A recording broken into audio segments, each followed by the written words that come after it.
Now I'd like to talk to you about mask selection. Mask selection is incredibly important. It's one of the biggest factors in successful therapy, so it's something that is important for the rest of your decisions with CPAP. There's a wide range of choices, and that's why we're going to talk about the differences in those masks. And we're going to talk about today how to pick the right one for you. And the first thing we need to understand is the three major types of masks. The first is a nasal pillow mask. A nasal pillow mask typically is the smallest. It inserts directly into the nostrils. It's great for patients that have a deviated septum. It works well for all patients, but it tends to perform on patients that have a deviated septum better than other masks. And it's typically the easiest to fit. So it's a great mask. It's used on millions of patients. The second type is a nasal mask.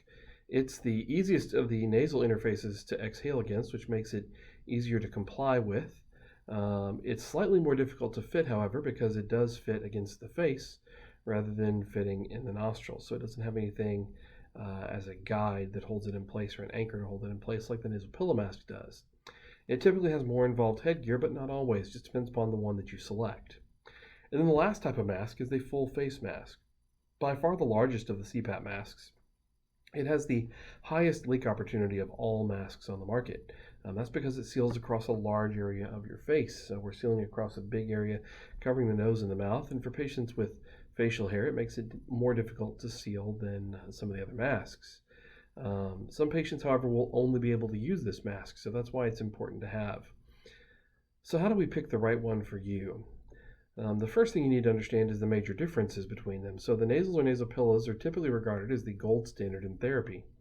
They're typically able to correct obstructive sleep apnea more effectively at lower pressures than your full face masks are.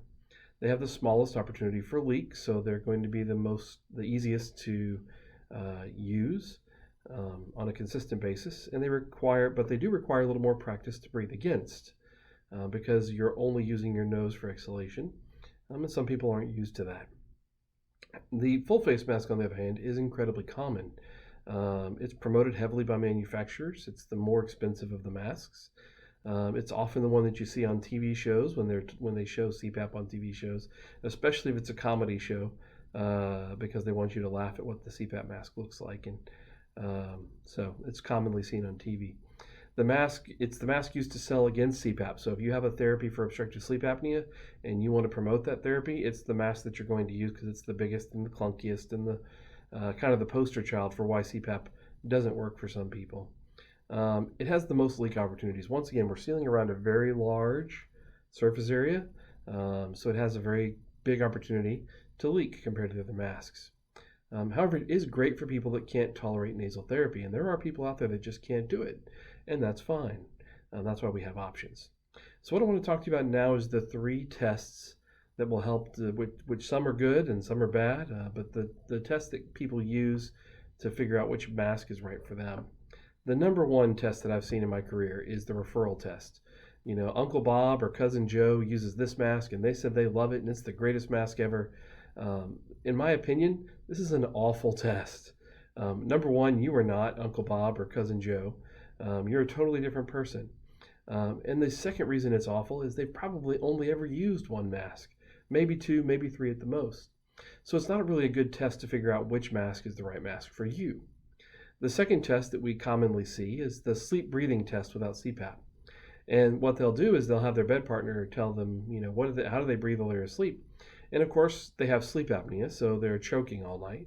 They're snoring all night. They wake up with a dry mouth. And they believe that because while they are not correcting their sleep apnea, they breathe with their mouth open, that they will be unable to breathe with their nose only while they use CPAP. But there's a big difference. With CPAP, where you're correcting the obstructive sleep apnea, which is causing the unnatural pattern of breathing with your mouth. So that idea of what I'm doing while I have sleep apnea should govern what I'm doing while I use CPAP is a total fallacy and should not be used. The last test is by far the best test I've seen in my career, and it's called the listening test. The way the listening test works, you have somebody pay attention to you while you're listening and they are talking.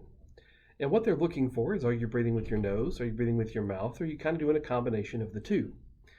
If while listening, the patient is breathing with their nose, then they're a nose breather. And this is by far the vast majority of people, especially if they don't know that they're being observed for this test.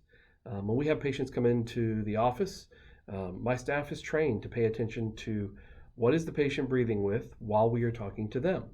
And the reason that that's important is because that's what you're naturally going to do. So while you're asleep, what you're naturally going to revert to is probably mouth breathing if you're mouth breathing while we're talking to you, and it's probably nasal breathing if you're nasal breathing while we're talking to you. Some patients are a little bit of both, and then they can kind of be hit or miss. They're a little bit harder to tell. And for those, we let them really pick whatever they're comfortable with. But for patients that are primarily nasal breathing while they're listening to us, we steer them in the direction of nasal masks. And for patients that are primarily mouth breathing while they're listening to us, we steer them in the direction of full face masks, because that's what they naturally are going to gravitate towards in their resting state. So those are some of the big differences between nasal pillow, nasal and full face masks, and by far the best test that I've ever seen on picking the one that's right for you.